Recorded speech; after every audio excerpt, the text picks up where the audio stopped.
چشت میں جس بزرگ نے اپنے زمانے میں بڑا عروج پایا ان کا نام خواجہ قطب الدین بختیار کاکی ہے.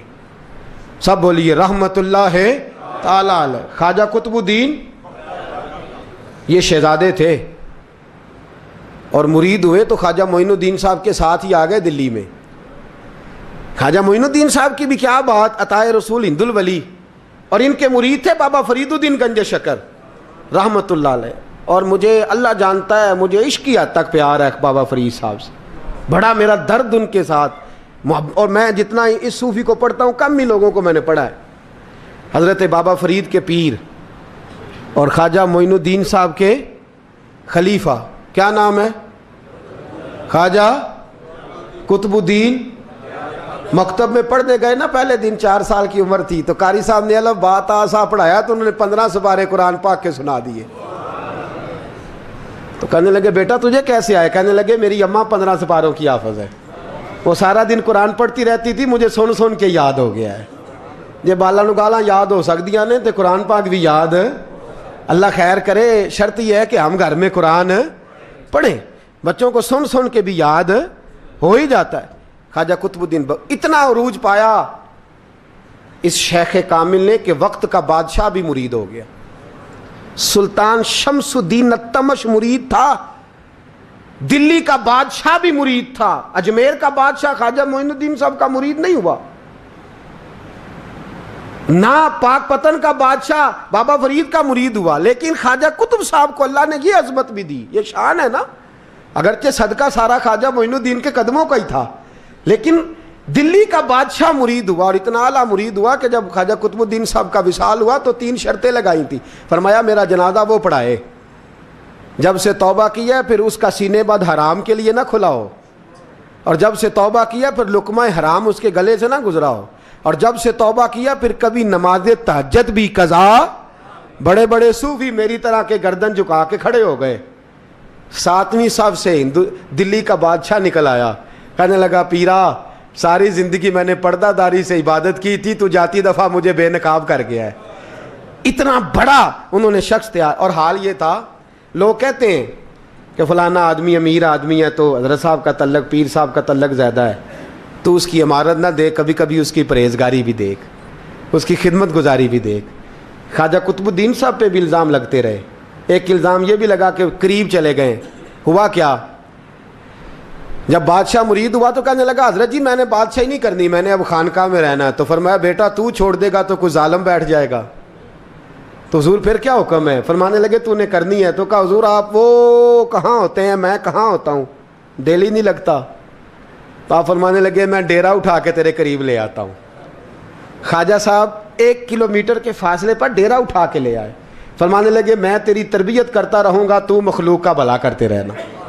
صلی اللہ علیہ، تو حضور کی امت کا اللہ اکبر. وہ قریب، اس وقت بھی لوگوں نے بڑی باتیں کی کہ دیکھو جی بادشاہ تھا نا تو پیر صاحب ہی نیڑے آ گئے. لوگ دیکھتے نہیں کہ اصل بات کیا ہے. خیر وقت گزر گیا، بادشاہی مرید ہو گیا تو پھر دلی سارے میں اسلام، اتنا عدل انصاف. ہندوؤں کو بات پسند نہ آئی، انہوں نے کچھ مسلمان خرید لیے. سلطان شمس الدین التمش بیٹھا ہے دربار میں، جاگ رہے ہیں نا آپ لوگ سب، کہیے صلی اللہ علیہ. بڑی غور سے سننے والی بات. ایک دن سلطان شمس الدین تمش دربار میں بیٹھا ہے، قاضی عدالت بھی بیٹھے ہیں، مقدمات سنے جا رہے ہیں. باہر سے رونے کی آواز آنے لگی، چیخنے چلانے کی. بی بی بیان کر رہی، کیا ہو گیا کیا ہو گیا. وہ ٹال لگے ہوتے تھے بادشاہوں کے، وہ بجنے لگے، زور ہونے لگا. بادشاہ نے کہا اس فریادی کو جلدی بلاؤ. وہ اندر عورت آئی تو چیخ چیخ کے رو رو کے اس نے اپنے کپڑے پھاڑ پھاڑ کے، برا حال، 2 مہینے کا بچہ. لوگ اس کی آہو زاری پر اس کی طرف متوجہ. بھی کیا ہوا، پانی پلاؤ بٹھاؤ، یہ کیا ہو گیا. کہنے لگی لٹ گئی، عزت برباد ہو گئی، تباہ کر دی گئی. میں کیا ہوا؟ کہنے لگی بادشاہ ایک شخص میرا غیر شرعی خامند بنا، پھر مجھے حمل ہوا، پھر میری گود میں یہ بچہ ہے 2 مہینے کا. اب گئی ہوں تو وہ کہتا ہے کہ میرا تو تیرے سے تعلق ہی کوئی نہیں. بادشاہ کہنے لگے یہ سلطان شمس الدین تمش کی جگہ ہے اور میں نے رسول اللہ صلی اللہ علیہ وسلم کے دین کے مطابق حکومت استوار کی ہے. کون ہے جو تیرے ساتھ؟ ابھی گردن نہ کاٹ دوں گا, بات کر کون ہے. کہنے لگی تو کچھ بھی نہیں کرے گا, کوئی کچھ نہیں کر سکتا. لوگ کلمے چھوڑ کے بیٹھ گئے, توجہ ادھر ہو گئی. پراپوگنڈے بڑا اثر کرتے ہیں معاشرے پہ. رنگ ایسا عجیب ہے, انداز ایسا عجیب ہے. فرمایا بات تو کر. اس عورت کی آواز گونجی تو حالات ہی خراب ہو گئے. کہنے لگی بادشاہ حوصلہ پیدا کر سننے کا. کہا تو بات کر. کہنے لگی میرے گود میں جو بچہ ہے یہ قطب الدین بختیار کاکی کا ہے, یہ تیرے پیر کی ناجائز اولاد ہے. اٹھاؤ, پروفیسر سلیم چشتی نے پی ایچ ڈی کی ہے, وہ لکھ رہے ہیں اس واقعے کو. تیرے پیر کا ناجائز بچہ ہے. ہاتھ کانپنے لگے بادشاہ کے. کہنے لگے یا اللہ کبھی تو قیامت برپا کر دے تو معاملہ ٹھیک ہو جائے, میں تیری زبان کھینچ دوں گا تیری گر. تو نے بات کیسے کی؟ کہنے لگی میں نے کہا تھا نا تیرے اندر حوصلہ نہیں, میری عزت تار تار ہو گئی اور تو پیر بچا رہا ہے. اللہ اکبر. سلطان شمس الدین تمش آسمان کی طرف دیکھ کے کہنے لگے مولا مجھ مجرم کو جس کی برکت سے اٹھا کے تو نے مسجد میں پہنچایا, آج مجھے تو نے کس امتحان میں ڈال دیا؟ یہ کیا رنگ تو نے زندگی کا بنایا ہے. کہنے لگی بلا اسے, اڑاب گردن. اللہ اکبر. خواجہ قطب الدین بختیار کاکی, ذرا اس جگہ پہ اپنے آپ کو کھڑا کر کے دیکھ میرے دوست. جو شخص دلی کے بازار میں نکلے تو دکانیں بند ہو جائیں, عورتیں گھروں میں گھس جائیں, جس کے نام پر چرچے ہوں دین کے, وہ شخص لاٹھی ٹکاتا ٹکاتا. عرس منانے آسان ہے, ڈھول ڈمکے کر کے گھروں کو جانا آسان ہے, پر ذرا ان کی راہوں کا مسافر تو بن انہوں نے انداز کیا اختیار کیا. حضرت خواجہ قطب الدین بختیار کاکی, خبر پھیل گئی. اتنی شہرت پاکیزگی کی نہیں ہوئی تھی جتنی اس جرم کی ہوئی. لاٹھی ٹکاتے ٹکاتے جب پہنچے نا بادشاہ کے دربار میں, بادشاہ اٹھنے لگا, قاضی اٹھنے لگا, لوگ اٹھنے لگے, تو قطب الدین بختیار کاکی کی آنکھوں میں آنسو آئے. مانے لگے بیٹو بیٹھ جاؤ, آج میں پیر بن کے نہیں آیا, میں مجرم بن کے آیا. اور کہا میرے مالک کا انصاف بھی دیکھو. دلی کا پیر آج دلی کی عدالت میں اپنے نا کردہ جرم کی صفائی دینے آیا. بڑی لاٹھی پہ ٹیک لگائی. دلی کی گلیاں بھی روتی ہیں کہ یہ کیا رنگ, اللہ یہ تیرا کیا رنگ ہے. یہ تے میں گڈی تے ہاتھ ڈور سجن دے, او جنج رکھے اونج رہنا ہے. واجب نہیں جے وچ شریعت, مندہ خسم نو کہنا اے تن میرا کنگھی ہووے. میں زلف سجن دی واواں, پوش میرے دی جتی بن جائے, میں یار دی قدمی آواں. مارو مارو مینو مار مکاؤ, کوئی یوزر نہ پیش لے آواں. جے سونا ہی میرے دکھ وچ راضی, جے سونا ہی میرے دکھ وچ راضی, تے میں سکھ نو چلے ڈاواں. پر یار فریدا جے کدی بل پے سونا, یار فریدا جے کدی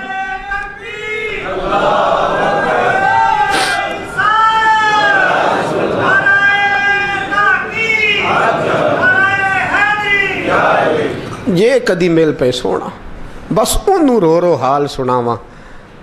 ٹیک لگائی ہے. کہنے لگی بی بی بول دے گواہی. کہنے لگی بی بی رب جانتا ہے, رب کا رسول جانتا ہے, پر میں تجھے نہیں جانتا, تو کون ہے. کہنے لگی اچھا وہ لوگوں کو بھیج کے تہجد کے بہانے پچھلے دروازے مجھے اندر بلانا, رب تیرا بھول جانا. پھر رونے لگی, پھر مکر کرنے لگی. مجھے بتائیے ایسا کوئی مقدمہ ہو تو لوگ کیا کہتے ہیں؟ یکدم حالات بدلتے ہیں کہ نہیں بدلتے؟ دلی کا ماحول ہی بدل گیا, سارا رنگ ہی بدل گیا. وہ عورت تو ہندو تھی, اس نے تو جھوٹ موٹ کے کلمے بھی پڑھ رکھے ہیں. اللہ اکبر. خواجہ صاحب پوچھتے ہیں گواہ ہے کوئی تیرے پاس؟ تو 4 کلمہ پڑھنے والے کھڑے ہو گئے. اللہ کرے کلمہ پڑھنے والے بکا نہ کریں, آمین تو کہیں. وہ کھڑے ہو کے کہنے لگے ہاں ہم نے آتے بھی دیکھا ہے, جاتے بھی دیکھا ہے. خواجہ قطب الدین صاحب نے نظر عثمان کی طرف اٹھائی, کہنے لگے اچھا جو تیری مرضی, میں گڈی تے ہاتھ ڈور سجن دے, وہ جنج رکھے اونج رہنا ہے. واجب نہیں وچ شریعت, مندہ خسم نو کہنا. کہنے لگے سلطان یار ایک رات کی مہلت نہیں دے دیتا؟ میں سویرے سلطان بھی رو پڑا کہ پیر صاحب میں نوکر اور میں بولتے ہیں اچھا حضور جیسے مرضی. باہر نکلے, خادم کہنے لگا حضور سواری پہ بیٹھ جائیں. مانے لگے نہیں یار آج پیدل جانا ہے. اس دلی کے چونکوں نے مجھے بڑی سلامیاں دی ہے, ذرا میں دیکھوں تو صحیح دلی کے بازار میری رسوائی پہ کیا کہتے ہیں. مجھے ذرا یہ پتھر بھی کھانے دے, ان کا ذائقہ بھی. پیدل گئے, دنیا سو گئی تو دلی کے بادشاہ نے اجمیر کی طرف منہ کیا. خواجہ معین الدین حیات تھے. بے خبر ہو جو غلاموں سے وہ آقا کیا ہے, بے خبر ہو جو غلاموں سے وہ منہ کیا. کہنے لگے معین الدین میں کوئی لوارس تو نہیں نا, میں کوئی لوارس ہوں کہ یہاں جو میرے ساتھ مرضی ہو جائے. تیری مجبوریاں درست مگر تیرا وعدہ تھا ساتھ دینے کا وقت آیا ہے. میں کوئی لوارس نہیں کہ اب تو اجمیر میں بیٹھا رہے اور میں دکھ سارا اکیلے برداشت کروں. بڑھاپے کا مجھے بھی پتہ ہے, کمزوری کا مجھے بھی پتہ ہے, ذوف کا مجھے بھی پتہ ہے, پر تتی تھوڑے تھکڑے خاندڑیاں, میں بھی تو تیرے نام تو مفت بھی خاندڑیاں. مجھے بھی تو پتہ ہے نا منم غلام نے علی حیدریم قادریم تمز احمد رضا خامی زنم. میں نے بھی تو اپنا نام نہیں نا تھا جپا, تیرا ہی جپا ہے ساری زندگی. یہ لفظ کہے, کہتے میں رویا. آنکھ لگی تو حضرت خواجہ معین الدین صاحب خواب میں ملے. کہنے لگے قطب الدین میرا انتظار کرنا, میں پہنچ رہا ہوں. میرا انتظار کرنا, میرا انتظار. کیا کہا میاں صاحب نے؟ کہتے ہیں مالی دا کم پانی دینا, پھل کچے ہون یا پکے, اے پیر مرید دے سر تے ہی رہندا ہے, جھوٹے ہون یا سچے. میں آیا, فکر نہ کرنا. حضرت سویرے اٹھے, پھر گئے عدالت. پھر کہا نہ بھائی پروٹوکول, مجرموں کا پروٹوکول نہیں ہوتا, میں اکیلا جاؤں گا. جس کے آگے پیچھے نعرے ہوتے تنے تنہا. 2-4 منٹ زیادہ لے لوں آج آپ حضرات. کہتے میں پہنچا عدالت اور جا کے جب کہا نا کہ ہاں جی حضور بتائیے, گواہ بھی خلاف ہے, مقدم بولیں, تو کہنے لگے مجھے میرے شیخ نے حکم دیا ہے کہ میرا انتظار کرنا. پھر وہ جو باتیں کرنے والے تھے کہنے لگے جی کون گیا تھا اجمیر, کون آیا ہے وہاں سے, ہمیں روحانی باتیں نہ بتائی جائیں. یہاں سے تو ایک دن میں پہنچا نہیں جا سکتا, ٹرین بھی 36 گھنٹے لیتی ہے دلی سے جانے میں. تو کہا یہ کیسے ہو سکتا ہے, کوئی رات کو رات آپ کو خبر ہو گئی, آپ کیس کو لمبا نہ کریں. بادشاہ مرید ہے, لگتا ہے کہ یہ راتوں رات بھگا دے گا پیر کو. اتنی باتیں خواجہ صاحب نے سنی. جب بے گناہ آدمی کو یہ باتیں سننی پڑتی ہیں پھر دل بڑا ٹوٹتا ہے, پھر بڑی تکلیف ہوتی ہے. حضرت کہنے لگے یارو تمہاری مرضی. شمس الدین تمش کی آواز گونجی. فرمایا جیسے انہوں نے کہا ویسے کیا جائے گا. 3 دن کے لیے عدالت برخاست کر دی جاتی ہے. چیم گوئیاں ہونے لگی, پھبتیاں کسی جانے لگی. تیسرے دن شام کا وعدہ تھا, چوتھے دن عدالت جانا تھا. قطب الدین بختیار کاکی کے پاس لوگ آ کے افسوس کرتے تو آپ بولتے نہیں. یہاں تو لوگ صفائیاں دیتے بولتے نہیں. فرماتے یار میں گڈی تے ہاتھ ڈور سجن دے, وہ جینج رکھے, میں اونج ہی رہنا ہے, جیسے اس کی مرضی ویسے. جیڑیاں گڈیاں آپ پہ اڈیاں ہو نہ چڑھن اونچائیاں, وہی گڈیاں اونچیاں اڈیاں جڑیاں سائیاں آپ چڑھائیاں. فرمایا ٹھیک ہے جیسے وہ رکھے, میں راضی ہوں. اللہ اکبر. تیسرے دن کی مغرب کا وعدہ تھا. جب مغرب کا سورج ڈوب گیا نا, بڑے قافلے اجمیر سے آئے پر معین الدین نہ آیا. وعدہ کیا تھا یار نے آؤں گا دن ڈھلے. وہ خواجہ غلام فرید صاحب رحمۃ اللہ تعالیٰ علیہ فرمایا کرتے تھے نا, کوا کھانے لگا آنکھیں تو کہنے لگے کاغا اے تن سارا ہی کھائیو, میرا چن چن کھائیو ماس, میرے 2 نین نہ کھائیو, مینو پیا ملن دی آس.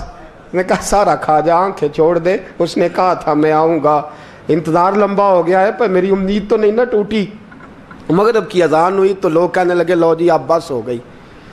خواجہ قطب الدین صاحب نے اللہ اکبر کہہ کے مغرب کی جماعت جب میدان میں کھڑی کی تو اپنی بھی چیخ نکل گئی, آئے نہیں. لیکن جب نماز کا سلام پھیرا تو خواجہ معین الدین صاحب کی 2 رکعتیں ابھی باقی تھیں.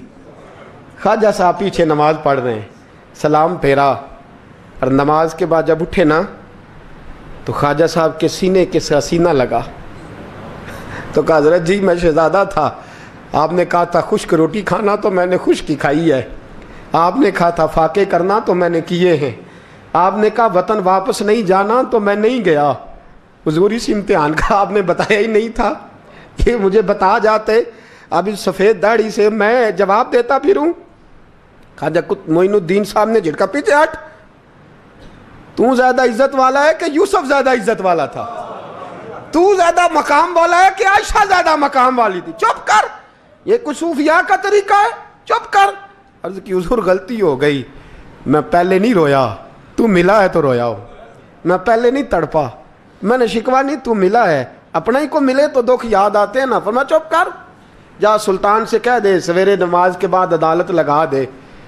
سویرے جب عدالت لگی نا تو خواجہ معین الدین صاحب بازو پکڑا خواجہ قطب صاحب کا، نکلے تو دیکھا لائنیں لگی ہیں، مجمع لگا ہے، آنکھوں میں آنسو آ گئے۔ کہا حضور آپ کیوں روتے ہیں؟ فرمایا میرا دل تھا لوگ میرے کتب کی شان دیکھنے آئے، یہ کتنے بدبخت ہیں، میرے کتب کی رسوائی دیکھنے آئے، کتنے نالائق ہیں، رسوائی دیکھنے اتنے آئے ہیں، شان دیکھنے آتے ہی نہیں۔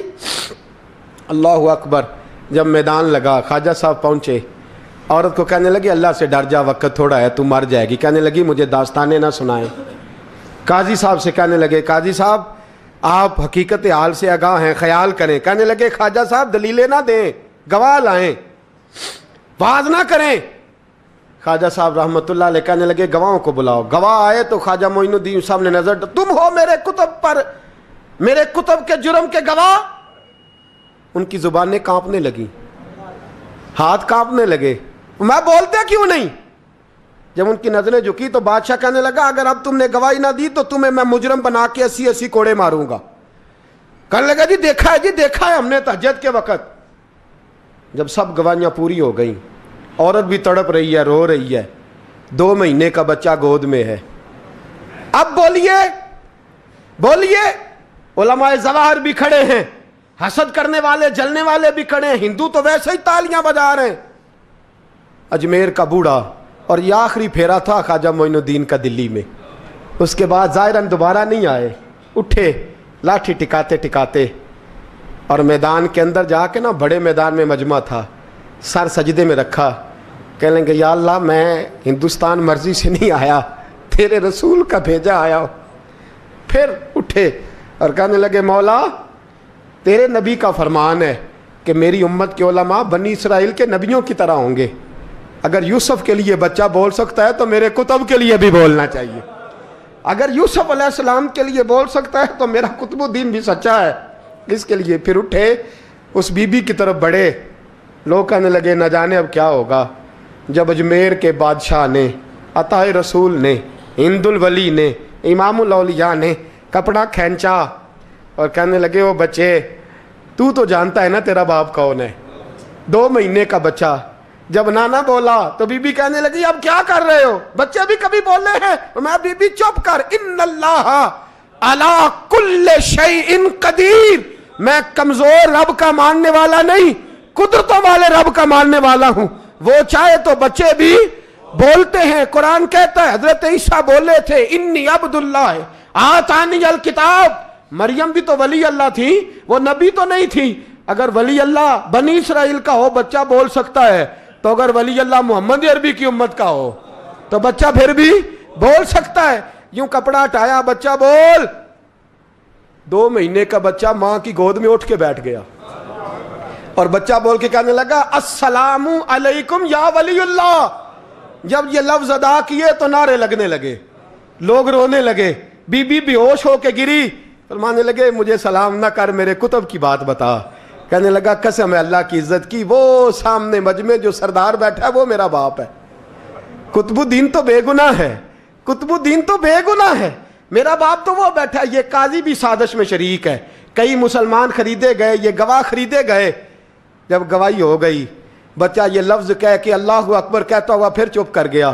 خواجہ قطب الدین صاحب کا بازو پکڑا، خواجہ معین الدین صاحب نے مجمع سے باہر نکلے، لوگ کہنے لگے حضور آپ کچھ بولتے نہیں۔ فرمانے لگے جس نے بولنا تھا وہ بول چکا ہے، جس نے بولنا تھا وہ جو جادو، وہ جو سر چڑھ کے بولے۔ فرمایا تم نے افواہوں پہ نظر رکھی اور میں نے اللہ کی قدرت پہ نظر رکھی، تم نے اس کے کردار کو جھنجھوڑا اور میں نے اس کے کردار کو تعمیر کیا۔ حضرت سلطان شمس الدین تمش بھی پیچھے دوڑے، کہا حضور کہاں لے جا رہے ہو؟ اور میں کتب میرا ہے، میں جمائر ساتھ لے کے جا رہا ہوں، اب میں نے اپنا بچہ تمہارے سپرد، اب میرے پاس رہے گا، تم نے ستایا ہے میری اولاد کو، اب یہ میرے پاس رہے گا، میں نے نہیں تمہیں دینا۔ لوگ راہیں بچھا کے، نظریں بچھا کے بیٹھ گئے، پاؤں میں گر گئے، کہنے لگے حضور ہمارے لیے نہیں، رسول اللہ کے دین کے لیے، ہمارے لیے نہیں، تعمیر شریعت کے لیے، ادائے سنت کے لیے چھوڑ جائیے۔ خواجہ صاحب کہنے لگے قطب الدین جا، تجھے چھوڑ کے جاتا ہوں، اب قیامت تک کوئی تیری رسوائی کی جرت نہیں کر سکے گا۔ عزیز یاد رکھ، نہ افواہوں پہ لگا کریں، نہ کسی برادری، کسی قوم، کسی شخص کے بارے میں ایسی باتیں، یہاں تو لوگ گھڑ گھڑ کے چیزیں لاتے ہیں، گھڑ گھڑ کے چیزیں لاتے ہیں، اور جن کی ہیں ان کے پاس بڑے دلائل ہیں اپنی صفائی پیش کرنے کے لیے، جو غربا مساکین ہوتے ہیں